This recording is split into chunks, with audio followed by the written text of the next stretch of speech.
Following up from the previous video, you should notice that there is an amount of $800 of accrued rent expense that will have to be paid in the next accounting period. So when the business is going to pay the rent expense for the next year, there could be a problem of wrongly recording last year's rent expense as the current year's rent expense. We will illustrate with an example.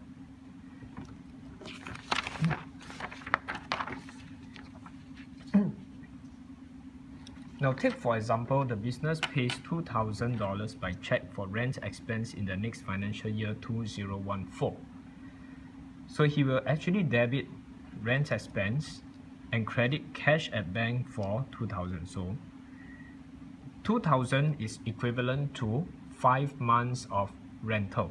So he will take that he has paid from January to May, and he will debit this account for $2,000,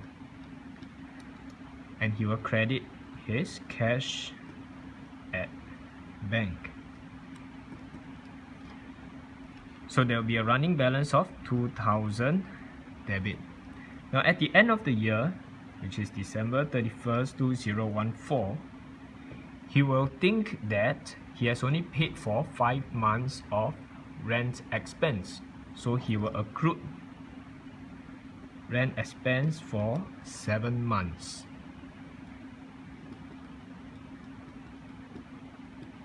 Which is 2800 to get a balance for the year of 4800 debit.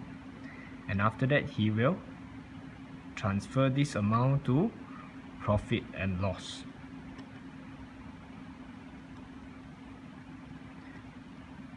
And he will credit 4800 so that there will not be any balance left in the rent expense account.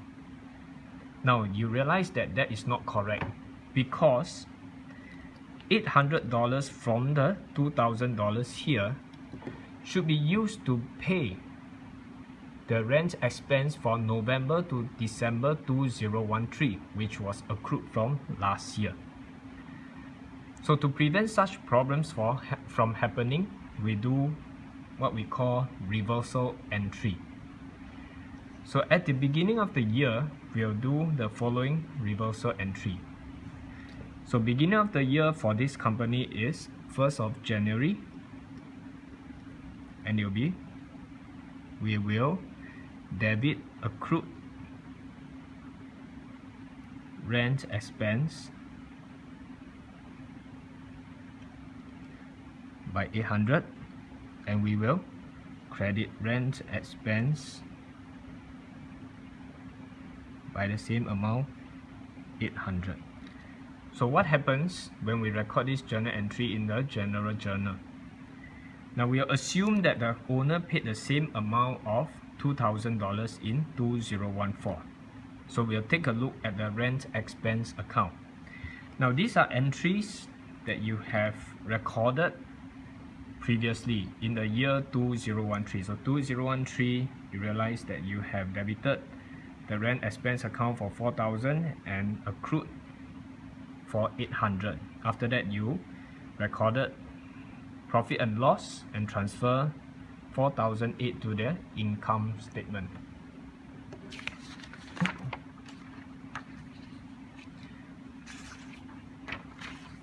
Now what happens in 2014? When we record that journal entry, we debit accrued rent expense for 800 and we credit rent expense by 800. So we credit rent expense by 800.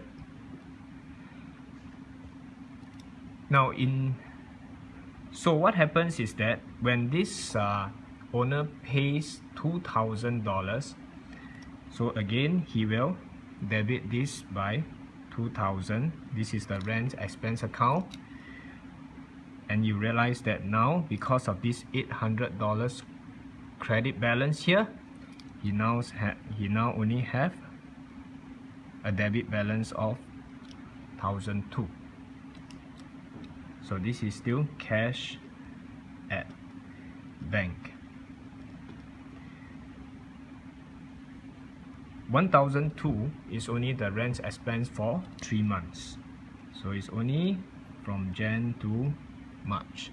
So at the end of the year, December 31st, 2014, when he's doing his accrued rent expense, he will know that he has only paid for 3 months. So he has to pay another 9 months. So his accrual will be like $3,600. So we have a, sorry, this one will be 4800 debit. So on December 31st, he will post this whole amount to profit and loss for 4,800. Now, do you notice something? After posting the journal entry, the rent expense actually has a credit balance of 800. Do you remember that an expense account has debit as the plus side and credit as the minus side? So a credit balance in this account shows that there is a negative balance in the rent expense account. So when the owner pays 2,000, we debit the rent expense for 2,000 and credit cash at bank for the same amount. However, due to the credit balance of $800 from the reversal entry that we made on 1st of January, we notice that we have only paid 1,002 for rent of 2014. So can you see that reversal entries are necessary to ensure that the amount accrued in the year 2013 is not included in the expense incurred in 2014 when determining the profit of 2014. Let's take a look at the entries in the general journal and the accounts for a better understanding.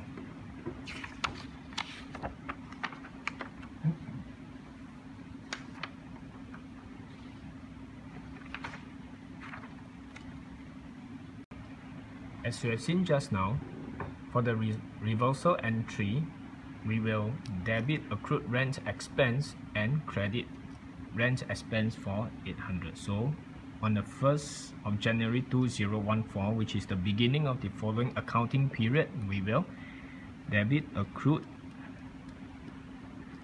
rent expense by 800 and credit rent expense by the same amount of 800. So let's take a look at the accrued rent expense account. So what we have at the end of December 31st, 2013 is that we actually credit this account by 800 and we debit rent expense by the same amount of 800. So we had a balance of 800 credit as of 31st December 2013. Now in January 2014, on the first day, we have a balance brought down.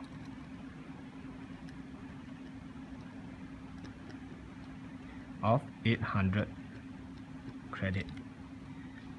So with this reversal entry, we actually debit the accrued rent expense by 800. So we debit this by 800 and we credit the rent expense. So the balance here will now be 0. How about the rent expense account? In 2013, the company has paid $4,000 for rent from January to October. So you have to credit your cash at bank. So there's a balance of $4,000 debit. At the end of the year, remember we did a accrued rent expense, so we debit another 800 and we credit accrued rent expense.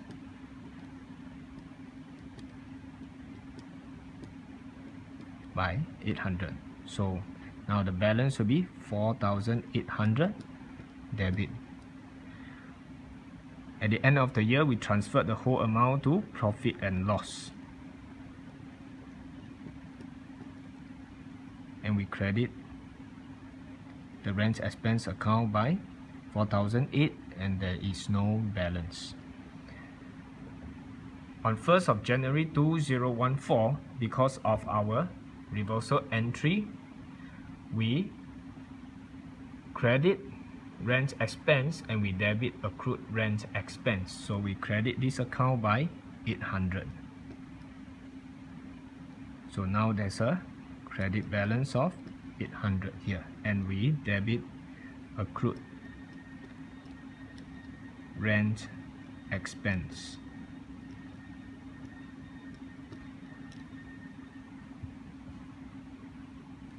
Now, what are the effects of doing the adjusting entry on the financial statements, on your income statement and your balance sheet? Now, we'll take a look at the income statement for the year ended 31st December 2013 under the expenses section. Now, we have your rent expense,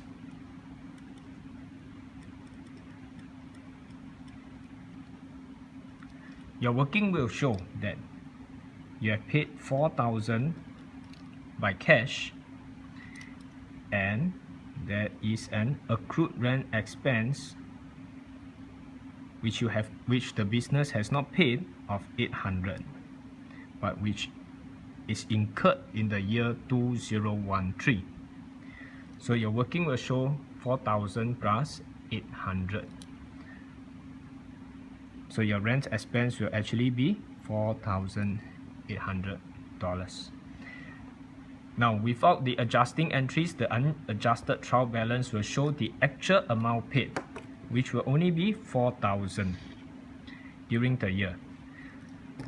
Your $800 should be added to reflect the full amount of rent expense that is incurred for the year.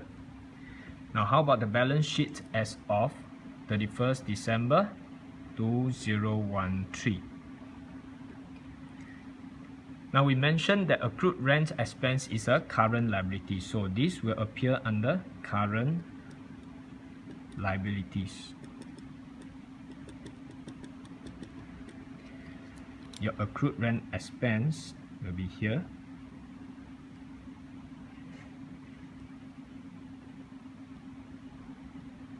And the amount will be 800.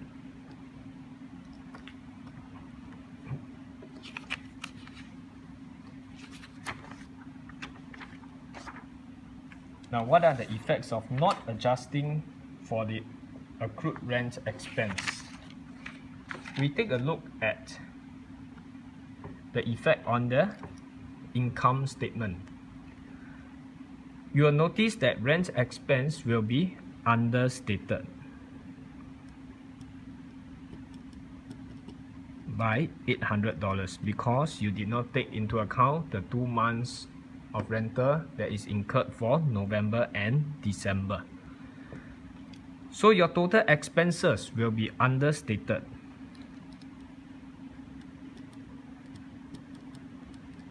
by 800 as well. So the profit will be overstated by $800 because your expenses are understated. So this will be the effects on the income statement. How about on the balance sheet? There will be no accrued rent expense if you did not do the adjusting entry. So there will be no current liability. So hence your current liability will be understated by $800. Your equity will be overstated